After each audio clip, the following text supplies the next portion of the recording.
watching the world. It's and more news and lines.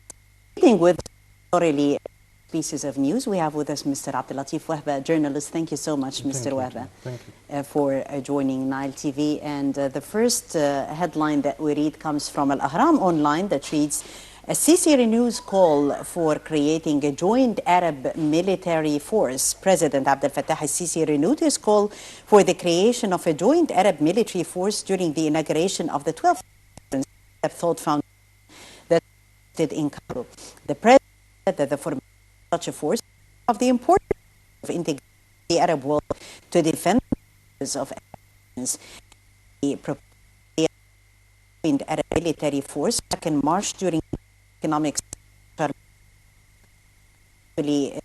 by the Arab League and the Arab Ministers of Defense in order to form this important force, though the process was postponed. The president also spoke about the importance of enforcing the role of the League of Arab States and the Arab League educational, cultural and scientific organization in developing relations between the Arab countries through governmental and non-governmental organizations.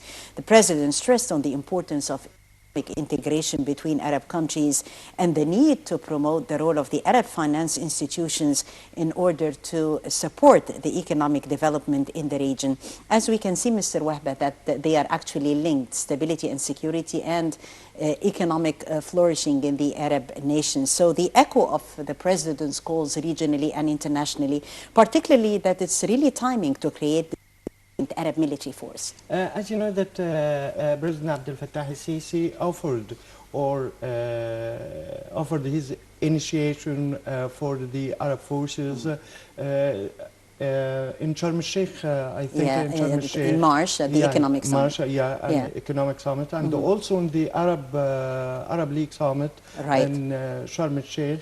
As you know that all the Arab countries now are suffering from the foreign interference in their affairs, especially Syria, for example, Iraq and Libya, especially at the same time, as you know, last days, the Turkish soldiers or the Turkish army forces now deployed in north of Iraq.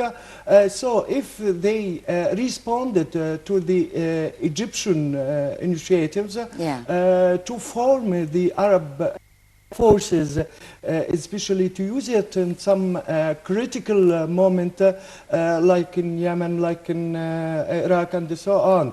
This is, of course, for the stability of the Arab countries at the same time. And as you said, there is a complete or a great relations between the political situations and the economic situations at the same time, especially that the economic development and progress in any countries depends upon first on the security and definitely, if there is security and stability, there is investment in any country, of course. As you know that now Egypt is improving, for example, its security situations to restore the confidence of the foreign investors in Egypt. This is a significant initiative for the Egyptian president, but now the Arab countries and the Arab League didn't take any steps on ground.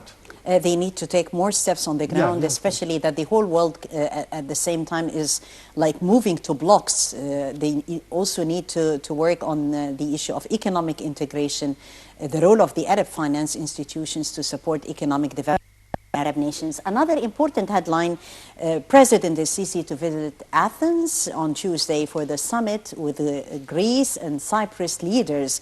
The president will visit Athens on Tuesday, where he will attend the tripartite summit with the Greek Prime Minister Alexis Tsipras and the Cyprus President Anastasiades. The summit takes place on December the 9th. This will be the third meeting held between the three heads of state since the election of President al-Sisi back in 2014. The president will be discussing relations with the Greek leaders, as well as the latest developments in the region.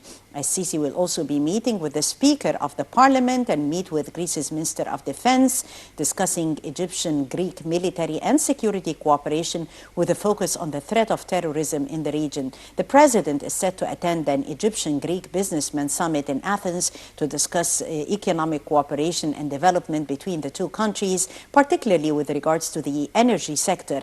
Sisi's visit is scheduled on Thursday, December the 10th. So important visit that comes timely. Egypt is diversifying relations. Our foreign policy is that of an exposure. It's not only the States or Europe, but also we do have other partners as well, and also the Arab nations strengthening ties with the Arab world. So the impact of this visit by the President to Greece and Cyprus on Greek economic relations, Egyptian-Greek economic relations in particular. Yeah, of course, this is another visit to President Abdel Fattah al-Sisi. I think important for increasing the economic and the political cooperations between the three countries.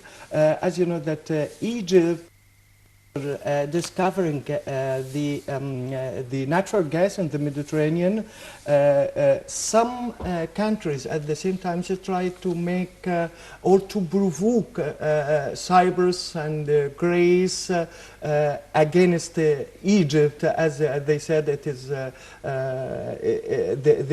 new discoveries landed or goes in some of the Cyprus land and also Greece and so on.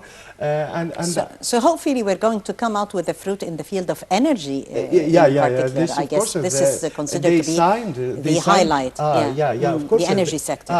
Energy sectors, especially they signed memorandum of understanding between the three countries in cooperations in power and energy, and at the same time, as you know, that Greece and the Cyprus at the same time suffered from the Turkish policy, especially Cyprus. They suffered from some aggressions because of its relations with Egypt. I think this, of course, the visit, means the continuing of cooperations between all and following up also on the mechanisms that has already been achieved in former visits. Of course, and I think they are to build upon what they decided before. Definitely. Mr. Wahba, another headline reads from the Global Post: 4,600 migrants rescued off the Libyan coast in 3 days. The Italian Coast Guard said that more than 4,600 people were plucked to safety from the boats coast as migrants took advantage of the calmer waters to attempt the perilous journey across the Mediterranean. On Saturday alone, the Coast Guard Operations Center in Rome coordinated 9 rescues. According to the UN, the number of migrants crossing the Mediterranean to Europe fell by more than a third last month.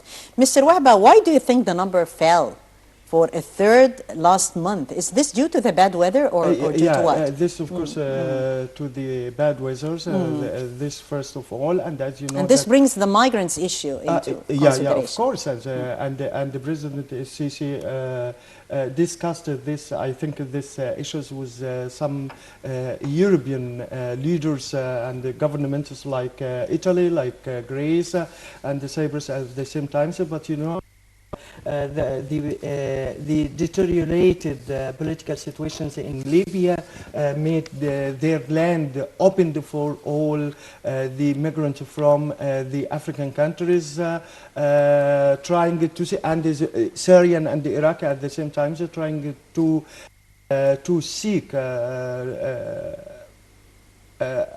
to seek a peaceful land or a peaceful homeland for a new homeland for them in Europe at the same time.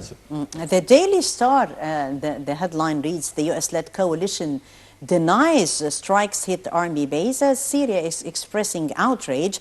Syria expressed outrage on Monday after a suspected U.S.-led coalition strike for the first time had killed the regime troops, but the coalition denied its warplanes hit an army base. In a letter to the UN Security Council and Secretary General Ban Ki-moon, Syria's foreign ministry condemned what it called the flagrant aggression that killed at least 3 soldiers late on Sunday. So again, this illustrates the security situation in Syria and also vis-a-vis the U.S. strategy in Syria. Of course, as you know that there is now a conflict between the international coalitions and the Russian military forces in Syria. Obama, after forming the international coalitions against ISIS in Syria, after maybe a year, didn't achieve anything on the ground, and they are still discussing how to face, at the same time, to face terrorism in Syria. And as you know that they faced problems with the Russian military interference in Syria just now. Now I think that the American administration was completely criticized because of they didn't fulfill anything in Syria or against terrorism or against ISIS in Syria until now. Well, more news actually. We just took samples from important news in the headlines for today. Mr. Abdellatif Wahba, our journalist on The World Today, thank you so much for coming to Nile TV. Thank you, sir. Thank you. And thank you, dear viewers, for joining us on World Today. More news and more headlines on the top stories coming up shortly.